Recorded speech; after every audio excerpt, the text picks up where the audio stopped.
Hello बच्चों, let's read the question. Question says, find the distance of the point 3, 5 from the line 2x plus 3y equals to 14 measured parallel to the line x minus 2y equals to 1.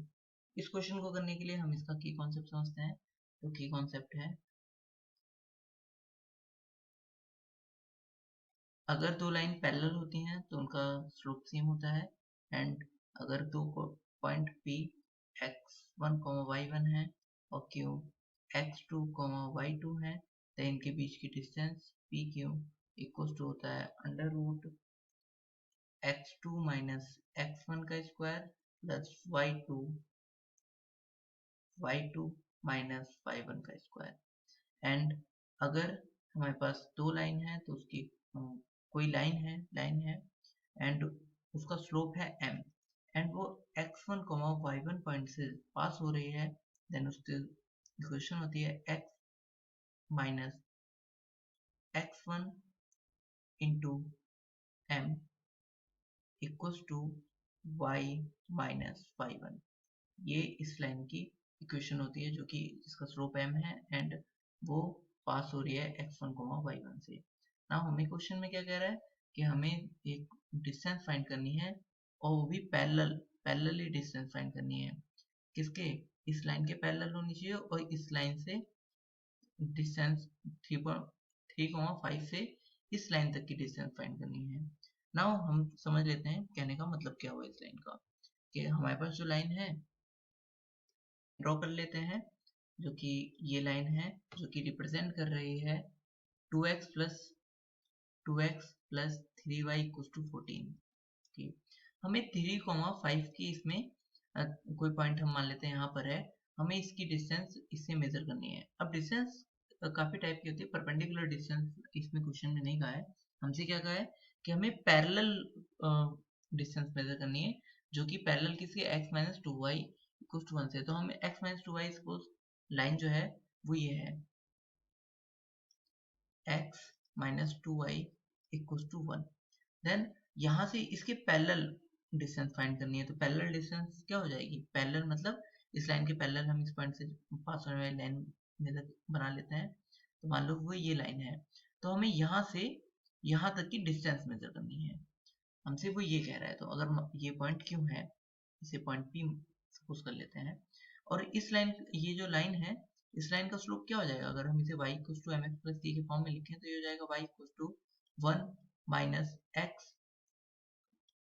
2y equal to minus के 2y equal to 1 minus x को हम इस तरफ ले आए और -2 से अगर मैं डिवाइड कर दूं तो ये हो जाएगा 1/2 x माइनस 1/2 -1/2 से मल्टीप्लाई करने पे पॉजिटिव हो जाएगा, नेगेटिव हो जाएगा. और यहाँ से स्लोप क्या आया?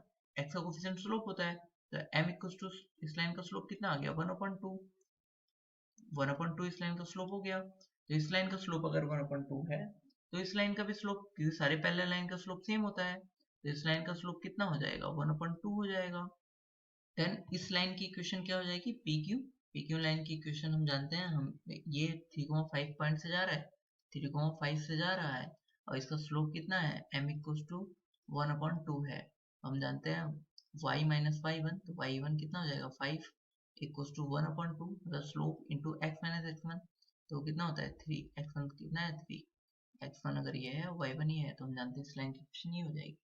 तो यहाँ से 2 से 2 की मल्टीप्लाई इधर कर लेते हैं तो ये हो जाएगा 2y minus 10 equal to x माइनस 3 और यहाँ से x माइनस 2y और जो माइनस 10 और प्लस 3 माइनस 7 हो जाएगा. तो ये आया.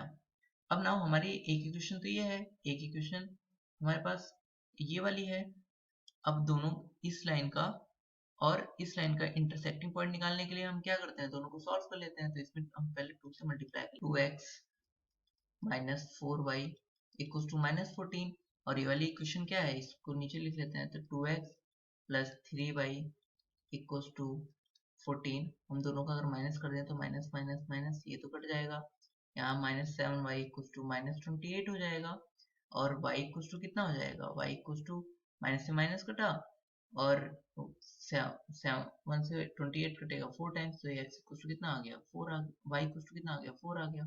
हम किसी भी एक इक्वेशन में वैल्यू पुट करते हैं, y की और x निकाल लेते हैं। तो हम ना इस वाले इक्वेशन में पुट कर लेते हैं। तो x minus two y equal to कितना है, x minus two y equal to minus 7 है। तो y इक्वल टू हमारा कितना आया है, y इक्वल टू हमारा आया है 4।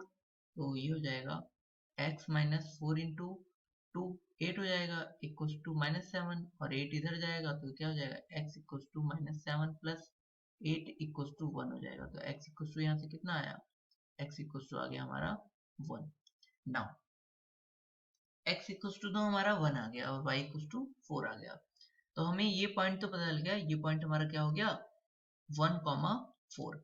अब हमें इस दोनों के बीच की डिस्टेंस निकालनी है, PQ की डिस्टेंस निकालनी है। तो PQ जो हो जाएगा हमारा वो क्या हो जाएगा, PQ equal to under root x minus x1 का स्क्वायर, मतलब 3 माइनस x2 माइनस x1 का स्क्वायर, x2 x1 किसी को भी ले सकते हैं, क्योंकि x1 माइनस x2 का स्क्वायर इक्वल टू होता है